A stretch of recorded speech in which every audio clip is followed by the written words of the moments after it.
नमस्कार मैत्रिणींनो, संगीता क्रिएशन्समध्ये तुमचं मनपूर्वक स्वागत आहे। सर्वांना श्री स्वामी समर्थ। आजच्या व्हिडिओमध्ये आपण पाहणार आहोत ब्लाऊजला गोट घालण्याची सोपी पद्धत।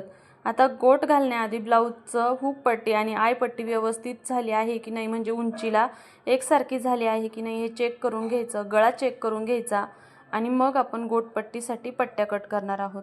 आता जसं की तुम्ही टायटलमध्ये पाहिलं असेल, थंबनेलमध्ये पाहिलं असेल की तिरकस पट्ट्या कापायच्या नाहीत, तर सरळ पट्टी कट करूनच मी गोट घालणार आहे। तर या सरळ पट्ट्या मी कट केलेल्या आहे। हा गळ्याचं कापड होतं त्यामध्ये या पट्ट्या कट केलेल्या आहेत। आता या 3 पट्ट्या मी घेतलेल्या आहेत, कारण मला एक अखंड पट्टी भेटली नाही, तर मी अशा 3 1.5 इंच रुंदीच्या पट्ट्या घेतलेल्या आहेत।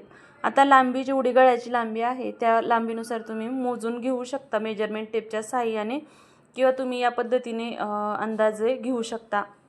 आता या पट्ट्या जोडायच्या आहे। या पट्ट्या जोडताना 1/4 इंच मार्जिन घेऊन या पट्ट्या जोडायच्या आहेत। ही पट्टी जोडून झाल्यानंतर जो वरचं कापड राहतं त्या कपड्यावरती सुद्धा एक शिलाई द्यायची, म्हणजे इथं गोट जाट होत नाही। तर पहा, अशा पद्धतीने वरून शिलाई मारल्यामुळे गोट तिथे जाडसर होत नाही। दुसरी पट्टी सुद्धा याच पद्धतीने जोडून घ्यायची आहे। तर बऱ्याच मैत्रिणींच्या कमेंट होत्या की गोट उलटा पडतो किंवा ब्लाऊजचं शोल्डर लूज पडतं। तर तुम्ही या पद्धतीने सरळ पट्टी कट करून जर तुम्ही गोट घातला तर ब्लाऊजचं शोल्डरसुद्धा उतरत नाही आणि गोटसुद्धा उलटा पडत नाही किंवा पातळ होत नाही, अगदी छान गोट होतो। म्हणजे जसा हवा आहे तसा खूप पातळसुद्धा नाही आणि खूप जाडसुद्धा नाही। तर आता ही पट्टी मी जोडून घेतली आहे। त्यानंतर एका बाजूने पट्टी अर्धा इंच आतल्या बाजूने दुमडून घ्यायची आहे, पण त्याआधी पट्टीची जी शिलाईची बाजू आहे, म्हणजे जी पट्टी जोडलेली आपण जो भाग आहे तो आतमध्ये येईल या पद्धतीने पट्टी पकडायची आहे आणि मग अर्धा इंच दुमडून या पद्धतीने ब्लाऊजच्या कोपऱ्यावरती ठेवून घ्यायचे आहे। तर या पद्धतीने पहा, आता ठेवल्यानंतर इथे सुद्धा 1/4 इंचपेक्षाही कमी मार्जिन घेऊन या पद्धतीने पट्टी जोडून घ्यायची आहे। आता ही पट्टी जोडताना बिलकुल सुद्धा खेचायची नाही, तिला कुठेही ताण पडू द्यायचा नाही। फक्त तुम्हाला जर शोल्डर उतरायला प्रॉब्लेम येत असेल तर जिथे आपण शोल्डर जोडलेला आहे त्याच्या पुढे 1.5 इंच आणि मागे 1.5 इंच पट्टी खेचायची आहे। बाकी तुम्ही कुठंही पट्टीला खेचायचं नाही। जिथे आकार असेल तिथे सुद्धा पट्टीला थोडंसुद्धा खेचायचं नाही आणि ही पट्टी याच पद्धतीने शिलाई करून पूर्ण गळ्याच्या भागाला जोडून घ्यायची आहे।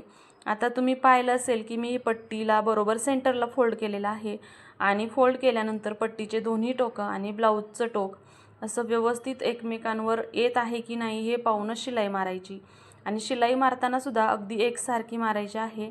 शिलाई जर कमी जास्त झाली तर गोटसुद्धा लहान मोठा होतो आणि ते दिसायलाही छान वाटत नाही, ब्लाऊजची पूर्ण फिनिशिंग जाते। आणि खरं तर जुन्या बायका ब्लाऊजचा गोट पाहूनच ब्लाऊज टेलरकडे शिवायला द्यायच्या आणि अजूनसुद्धा आहेच, म्हणजे जे सिंपल ब्लाऊज शिवतात त्या बायका गोट पाहतात आणि मगच ब्लाऊज शिवायला देतात। जर गोट परफेक्ट आला तरच ब्लाऊज परफेक्ट आला असं म्हणतात, म्हणजे ज्या नवीन शिलाई काम शिकतात त्यांनासुद्धा गोट घालायला जर जमला तर ब्लाऊज शिवायला जमला असं म्हटलं जातं। त्यामुळे सगळं ब्लाऊजचं फिनिशिंग गोटवरच अवलंबून असतं, त्यामुळे गोट घालताना विशेष काळजी घेतली पाहिजे। म्हणूनच गोट घालताना पट्टीचं मार्जिन आणि शिलाईसुद्धा एकसारखी आली पाहिजे। थोडासा वेळ लागला तरी चालू द्या, पण शिलाई मारताना अगदी सावकाश आणि एकसारख्या मार्जिनने पूर्ण पट्टी जोडून घ्यायची आहे। त्यानंतर पाहता इथे हे जे धागे वगैरे निघले असतील तर ते थोडेसे कट करून घ्यायचेत, कारण पट्टी पलटल्यानंतर ते धागे निघले तर ते चांगलं दिसत नाही, म्हणून हे धागे आहेत ते कट करायचे। आता पहा, इथे आपण तिरकस पट्टी कापलेली नाही आणि गोट उलटा पडू नये म्हणून ही ट्रिक्स तुम्ही अवश्य वापरा।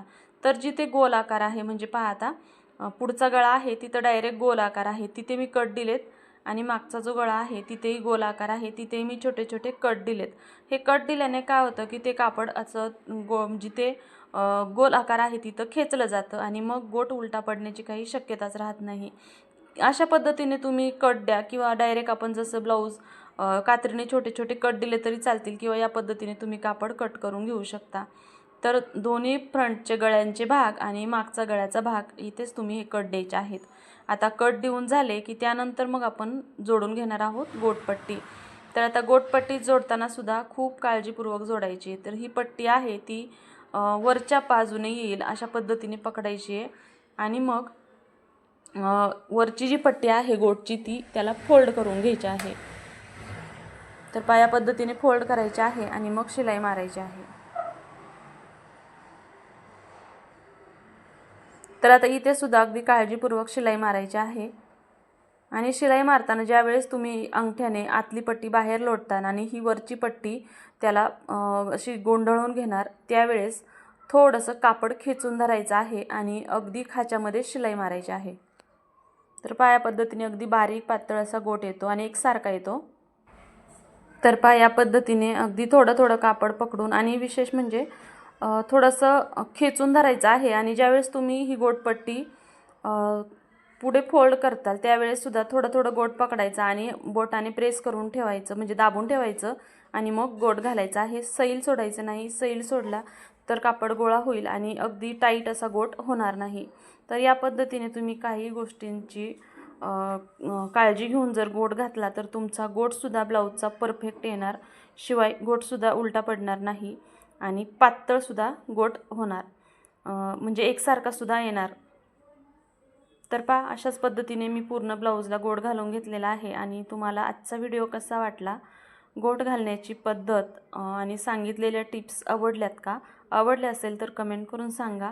आणि हो, व्हिडिओला एक लाईक नक्की करा, म्हणजे आवडला असेल तर लाईक करा. आणि चॅनलवरती नवीन असताल तर चॅनलला सबस्क्राईबसुद्धा नक्की करा.